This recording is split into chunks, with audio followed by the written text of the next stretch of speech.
première question qu'il faut se poser à Vlog Trotteur aujourd'hui. On est quoi? On est le 29 mai? 28. 29. On est sûrement rendu le 29. Ouais. Bon. Le 29 mai. Ok. Bon.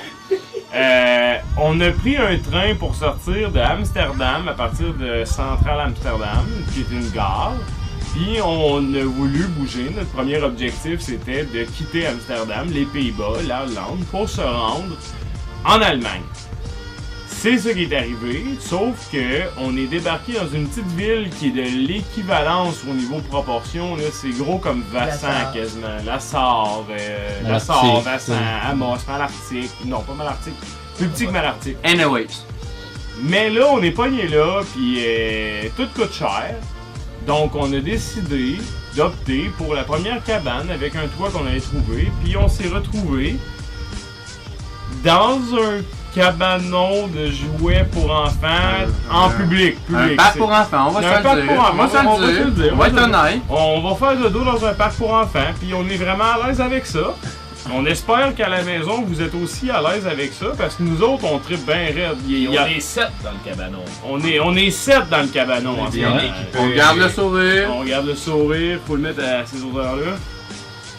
On garde le sourire. Il mouillasse un peu, mais on est bien équipé. Écoute, fait que c'est ça qu'on voulait, c'est le trip qu'on voulait. Puis demain matin, 9h, on s'en va à Berlin. Demain matin, on va être en direction de Berlin, mais juste avant de partir...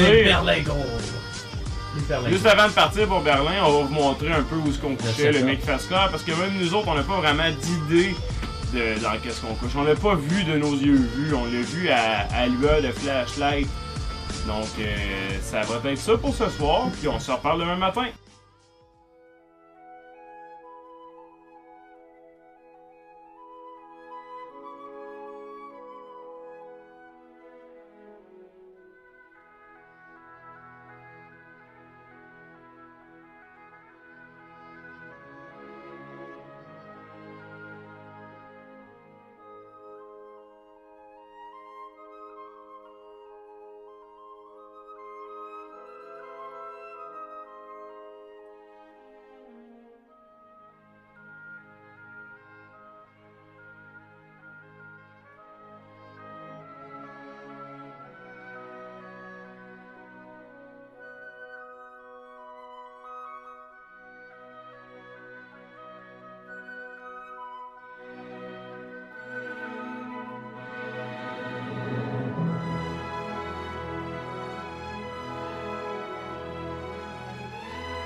Le résumé de nos derniers 48 heures. Dans le fond, on était à Amsterdam, puis ce qu'il a fallu faire, c'est de prendre un train pour Bad Bantam. Ça, on vous en a parlé. On a dormi à l'extérieur, on a dormi dans un parc pour enfants. Après ça, on a fait une très longue journée d'environ... Combien d'heures, Tony, on a passé en train? Une bonne douzaine d'heures à être en train, à faire des transferts de train, puis à attendre, puis être dans un train, à débarquer, remonter, remonter. Donc c'était quand même relativement épuisant. Ce qu'on a fait hier soir, c'est qu'on est arrivé à Berlin, on a soupé, puis là aujourd'hui, dans le fond, c'est notre première journée à Berlin. On est juste à côté de notre hostel. Notre hostel, c'est notre auberge jeunesse. Donc, on va regarder qu'est-ce que la journée nous offrir. On a plusieurs activités en tête. On s'est pris quelques dépliants, fait qu'on va aller jeter un petit coup d'œil à ça. Et c'est pas mal tout pour l'instant.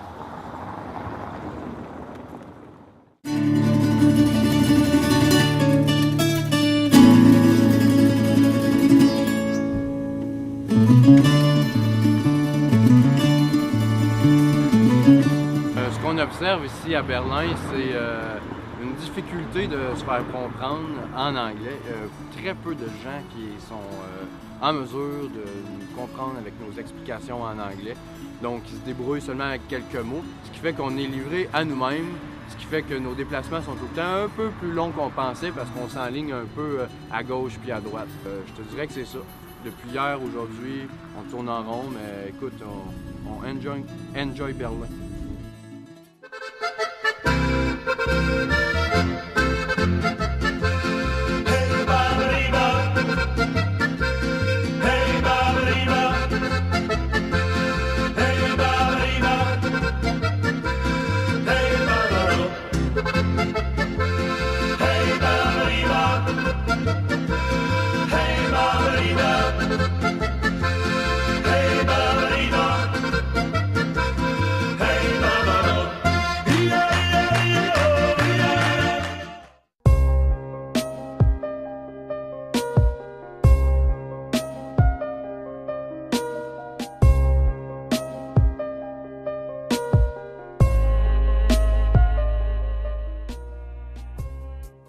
Donc, on s'était fait recommander d'aller au Berlin Dome plutôt que la Television Tower pour des questions de budget. On s'était fait dire que ça coûterait beaucoup moins cher d'aller au Berlin Dome plutôt que d'aller au Television Tower pour avoir une belle vue, un beau panorama de tout Berlin.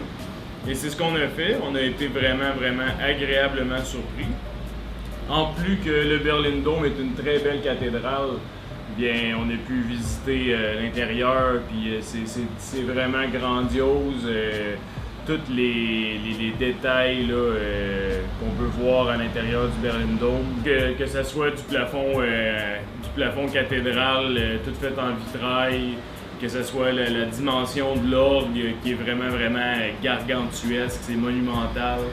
Il y a beaucoup d'objets en or. Il y a aussi les tombes de certains princes prussiens, donc vraiment de la vieille dynastie allemande. Puis à l'intérieur du Berlin Dome, il y a aussi un musée sur la construction de la cathédrale en tant que telle. Donc on voit les maquettes faites par l'architecte, on voit les différents plans qu'il avait prévus pour faire le toit, comment que ça allait être, comment que ça allait tourner au final. Donc c'est très intéressant parce que c'est très détaillé, puis en même temps c'est libre à toi. Ça n'a vraiment pas coûté cher, je pense que c'était une douzaine d'euros pour pouvoir se promener à l'intérieur sans guide. Donc c'était une très belle journée. Moi personnellement, j'adore les cathédrales, j'adore qu'est-ce qui est vieux. Cette cathédrale-là a été construite, il me semble de mémoire, là, en 1895 à peu près, sur 10 ans. Donc, pour la vue, super, peu coûteux. Pour moi, c'est une visite très complète.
Le mur de Berlin, c'est un sujet qui peut être mélangeant pour plusieurs. C'est souvent associé à la Deuxième Guerre mondiale en tant que telle, mais en fait, ça a été construit en 61 et détruit en 89. Donc c'est beaucoup plus un élément qui est relié à la... en fait, c'est bien plus associé à la guerre froide. C'est lié à la guerre froide. C'est sûr qu'il y a un passé de relié avec la Deuxième Guerre mondiale, mais vraiment, ce qui est déclencheur du mur de Berlin, c'est plutôt la guerre froide. Nommé mur de la honte, le mur servait essentiellement à séparer deux idéologies de l'Allemagne Est et de l'Allemagne Ouest. Donc, c'est deux parties qui n'arrivaient pas à s'entendre. Ce qu'ils ont décidé de faire, c'est construire un grand mur pour limiter les actions des gens de l'Ouest pour pas qu'ils ne se trouvent à l'Est et vice-versa. Maintenant, le mur est un musée extérieur et un musée intérieur. On peut trouver des fragments du mur original accompagnés, agrémentés d'un parcours qui fait tout le long du mur et qui explique sur une ligne chronologique tous les événements reliés au mur. Puis juste annexé à ça, il y a un bâtiment qui s'appelle le Musée des Horreurs, si je me rappelle bien, Et ça rassemble des photographies, des articles de journaux et anecdotes, témoignages qui sont reliés aux événements entourant le mur. On termine de visiter Berlin entièrement à notre goût, puisqu'on a raté notre train. On s'est levé trop tard, le train était déjà parti. Donc on se revire sur un dizaine et on décide de louer une voiture. Cette idée-là était déjà dans nos esprits, donc on décide de la concrétiser. On loue et on s'en va direction Munich. Au début, j'étais très nerveux parce que j'ai été le premier conducteur. On laisse quelqu'un qui fait du pouce contre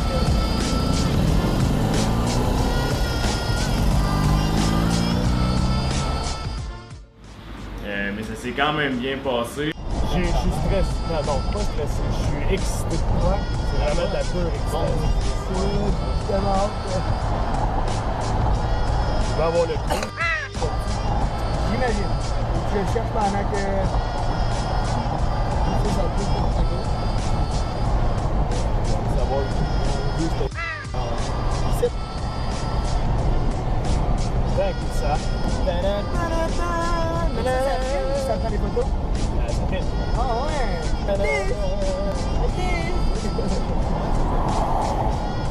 Les parcelles autobahn, ça a pris du temps avant qu'on comprenne exactement qu'est-ce que ça voulait dire ou c'était quoi exactement.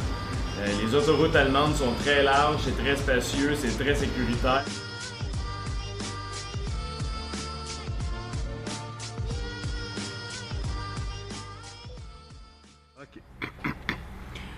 Donc là, ça fait 1h30 à peu près qu'on roule, puis il y a eu un check engine allumé disant qu'il n'y avait plus assez d'huile. Fait que on était sur l'autoroute Autobahn, qui dit pas sur la parcelle d'autoroute Autobahn, ce qui veut dire sans limite de vitesse, fait qu'on roulait quand même assez rapidement. Fait qu'il a fallu qu'on se tasse pour qu'on se trouve un shell, autrement dit. Fait qu'on rajoute 1 litre d'huile, on en repart le char, on en retourne sur l'autoroute, puis le check engine allume encore. Fait qu'on se reparque. Puis le monde ici parle pas nécessairement en anglais, il parle pratiquement seulement en allemand. Donc c'est difficile de nous faire comprendre puis d'essayer de savoir quelle huile mettre. C'est diesel, donc c'est un peu complexe.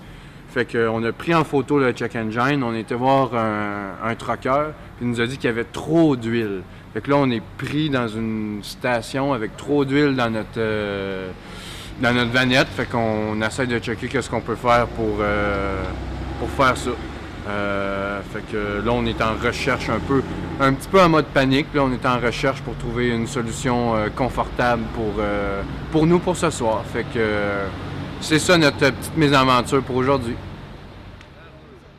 Donc, à cause de notre petite problématique de voiture, on n'a pas eu le temps de se rendre à temps à Munich, puis on est fatigué. Donc, on s'est trouvé une petite ville aux alentours pour se reposer.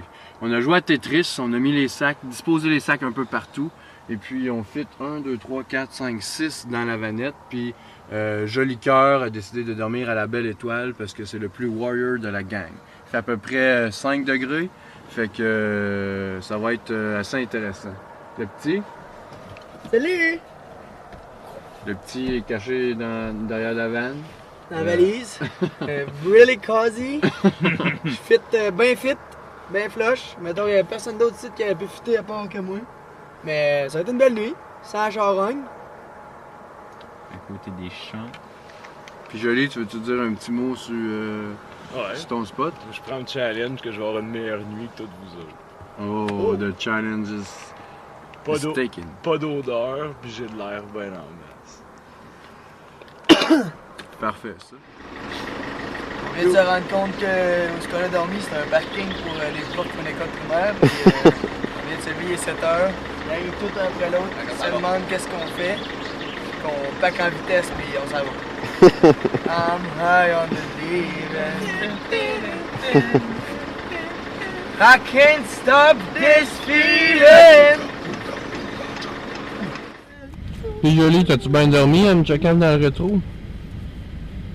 Ah ouais, moi personnellement j'ai très bien dormi. J'ai dormi environ une demi-heure moins que le restant des gars. Mais j'ai pas eu à dormir dans une position désagréable, j'ai pas eu à faire attention à ce que je mettais mes pieds. J'ai dormi dehors, je me suis réveillé par les petits oiseaux, je me suis réveillé par le soleil, je me suis promené, j'ai vu la belle province de l'Allemagne. Donc je pense que pour moi le challenge j'ai réussi. Bullshit. Oh! T'as dormi avec des perce-oreilles. Challenge! T'avais froid. Non, j'avais vraiment pas fait. Moi, pour ma part, j'avais déjà expérimenté 3 fois le dormir à l'extérieur. Alors, dans ma position en arrière, j'étais bien aussi. Très bien. Ah, alors. Mais j'ai trouvé la position maximale ce matin, alors que je me faisais réveiller, donc déçu pour ça. Pour ma part, la pire nuit du voyage jusqu'à maintenant.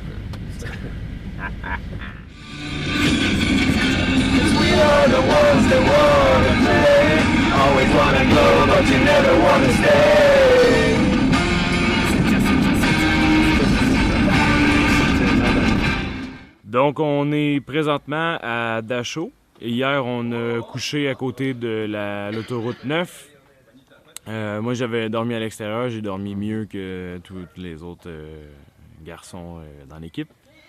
Et bien si vous ne savez pas vraiment c'est quoi Dachau en Allemagne, c'est un des lieux où il y avait un très gros camp de concentration. Donc on ne sait pas exactement comment une troupe de 7 Canadiens québécois vont être accueillis avec ben plein de caméras. On ne sait pas si on va pouvoir filmer à l'intérieur, mais on va aller voir ça à l'instant, puis on va vous faire visiter ça si c'est possible.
Fait que là, on est rentré justement dans le camp de concentration. Sincèrement, aussitôt que je suis rentré, j'ai eu un frisson qui me parcouru tout le corps. L'ambiance est lourde. Vous allez le voir par les vidéos, là, c'est vraiment assez terrifiant. Fait que, comme je disais, l'ambiance est vraiment lourde. Le frisson qui me parcouru tout le corps quand je suis rentré. Là, on lit les testaments, on se rend compte à quel point c'était grandiose en termes de capacité et de méchanceté de la chose. Là. Fait que là, on est au début de la visite, on va continuer. Fait qu'on va vous prendre d'autres commentaires par la suite. On m'emmène au bunker. Seuls ceux de Dachau savent ce que cela signifie. Le chef de bloc, Seuss, un SF Scharführer dont la réputation de cruauté n'est plus à faire, et Bernard, son acolyte, un voleur et un assassin criminel de métier, originaire de Hambourg, nous accueillent. Bernard est dans le couloir au moment où je suis conduit dans ma cellule. Lui aussi porte l'uniforme de détenu mais sans numéro. En raison de sa brutalité, il jouit auprès des SS d'un statut particulier. Ils ont besoin de lui car c'est lui qui se charge pour eux des plus sales boulots. Tout le camp parle de cet homme. Il ressemble à ces 2 limiers qui l'accompagnent toujours. Quand je passe devant eux, ils reniflent mes bottes. Erwin Gostner, juin 1938.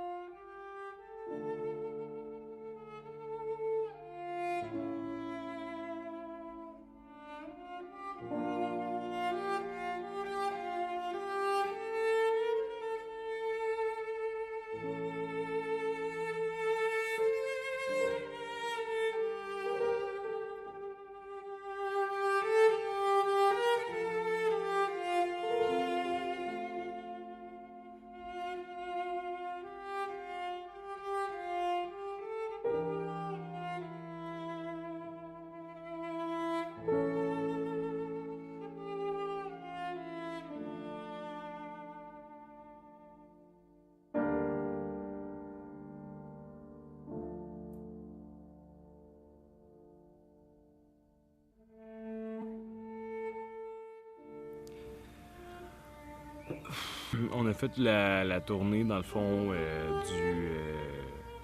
du camp de la mort de Dachau. Avant d'entrer là, mon moral était super bon. Puis vers le milieu, il y a des gars de notre gang qui sont pas vraiment affectés par ça, mais comme moi, personnellement, ça m'a fait pleurer. Il s'est mis à faire froid vraiment dans les baraques. L'ambiance était vraiment lourde. C'est un feeling que j'avais jamais vraiment vécu. De se dire qu'on marche sur un site où il y a eu des milliers de morts. Puis c'est comme assez détaillé comme exposition. Je suis content que ça se termine. Je suis content d'y avoir été, mais je retournerai pas. I can't stop this feeling deep inside of me. Girl, you just don't realize what you do to me. When you hold me in your arms so tight. Là, présentement, on arrive du camp de concentration dans la ville de Dachau.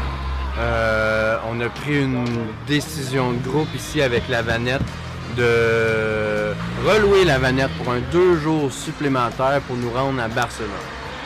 Les amis, le caucus, ont décidé de ne pas aller à Munich pour tout de suite passer par la France pour passer à Barcelone. Personnellement, je suis légèrement déçu parce que Munich, c'est une ville que j'aurais aimé visiter. Je veux dire, on est à 20 minutes, là on passe sans même déposer les pieds là. Je suis, on peut dire, amèrement déçu. Mais la majorité l'emporte, c'est ça, une cohésion de groupe. Fait que je décide d'accepter mon sort. Puis moi puis mon ami, on aurait voulu partir sur le pouce. Passer une nuit à Munich, partir sur le pouce, puis aller rejoindre les gars à Barcelone. Mais là, on a eu une deal pour la voiture, on a décidé de la reprendre. Fait qu'on va se la jouer conciliant. Quelque chose à rajouter, mon ami? Ben, c'est comme Tony dit, c'est à contre-cœur aussi qu'on skip Munich. Mais comme le deal était pour la Vanette, à cause du problème qu'on a déjà eu, ça a été plate que les gars se séparent une seule place à 5. Puis on va profiter du deal en même temps, malgré notre déception de manquer Munich, qui est un incontournable, je crois, en Allemagne. Les gens savaient que je voulais voir Munich, donc ils ont dit « Choisis-toi une activité, on va la faire ». J'ai décidé de visiter ce parc-là et c'est un parc qui est reconnu pour avoir un endroit nudiste. Nous, on voulait pas s'exhiber, on voulait plus se laver, tel Adam et Ève, dans la rivière. Donc, ce qui se passe, c'est que on a appris au courant de la journée qu'il y avait un spot qui était vraiment pas pudique dans Munich. Donc, ça fait environ 36 heures, un peu plus, qu'on s'est pas lavé, qu'on est dans la même vanne. Fait qu'on a tous le même désir, puis c'est vraiment de se laver. Fait qu'on est rendu à ce point-là où on met notre pudeur de côté, on prend les habitudes culturelles des autres, puis on va aller voir de quoi ça a l'air. Fait qu'on va vous en revenir après notre baignade, notre bain de minuit, mais genre à 9h, même pas. C'était frette. Je redeviens un homme tranquillement. Il fait combien dehors? On préfère pas le savoir. Pas chaud. C'est vraiment en bas des 20. La preuve qu'on a eue, c'est qu'il y a presque personne dans le parc, puis tout le monde était bien avec des manteaux, pendant que nous, valeureux Canadiens, ont décidé de braver le froid, d'aller prendre un bain dans une rivière. C'est extrêmement terrifiant les 5 premières secondes. T'as vraiment l'impression de subir un changement de sexe. Mais après ça, tout est correct. On a pu se laver en dedans de 15-20 secondes. Mais bon, ben, on est tout propre.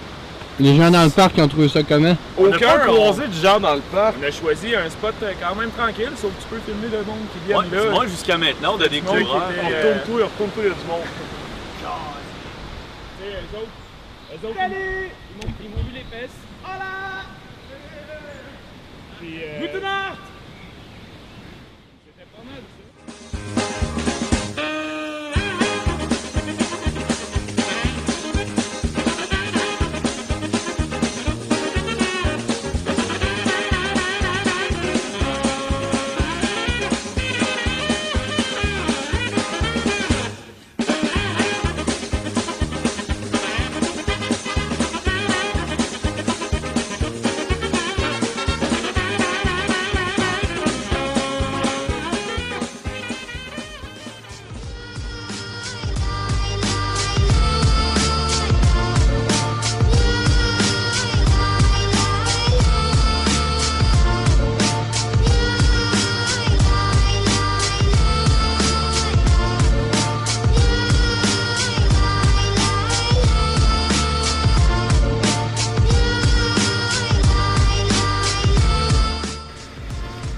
l'orage, Oli. Où on est rendu?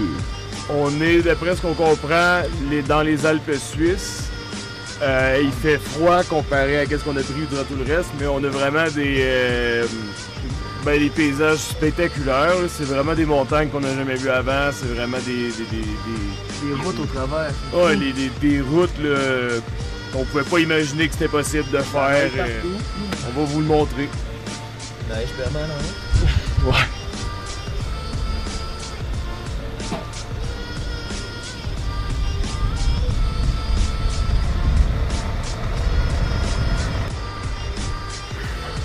Ça, l'affaire, c'est qu'il fait vraiment froid comparé à ce qu'on avait avant.